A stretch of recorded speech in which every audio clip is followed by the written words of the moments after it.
this is for our focus group. Right, what we've got is we've got the title of our opening sequence. It's called Brennan. We start with a shot of the main character, which is Brennan, walking down a forest path. We then get him going into a clearing where he buries something. The camera then, we then have a jump cut from the camera going from the object's view.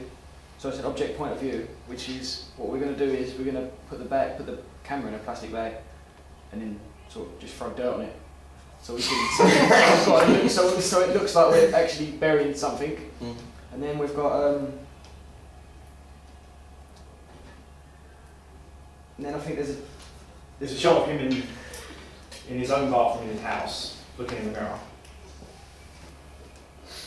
Yes. And then we sort of kind of the screen flickers, and half his face is shown as this figure, and half is shown as his own face.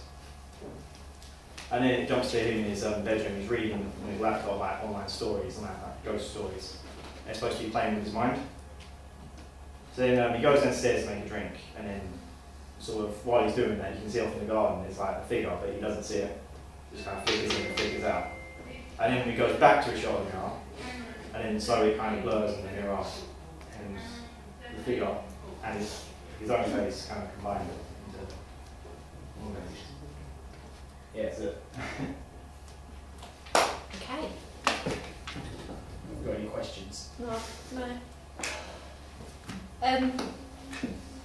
You've got a lot in there for an open sequence. Yeah. Like you've like sort of revealed the whole plotty thing quite quickly. Where are you going to go with it in the rest of the film? what we've tried doing is trying to keep the enigma codes as many as we can get. So we don't want to give too many enigma codes away that it gives away the rest of the story. What we've got we did have an original plan, but then we ended up changing it like at the last minute. So at the minute what we've got is it's basically him, but he's got a split personality. What we don't want to get across is that he's got some sort of mental disability. So we just want to get across that he's got two sides to him. So like 1 minute he can be really kind to someone, and then the next minute he can suddenly switch.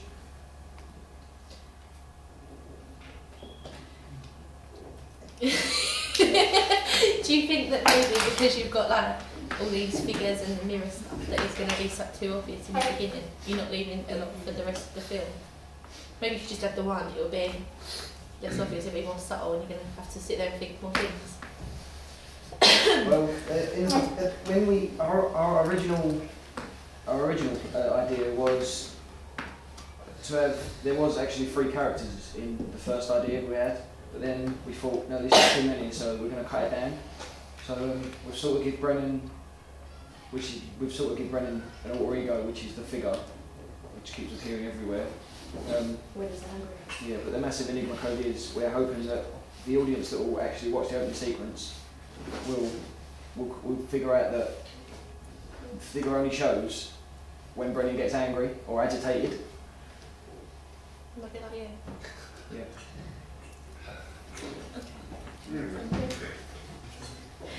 What's his mental disability? Say that loud. What's his mental disability? That's what we're trying to get across. He hasn't got one, but You said he has? No, we said we didn't. But we're afraid that this is what the audience are going to end up thinking.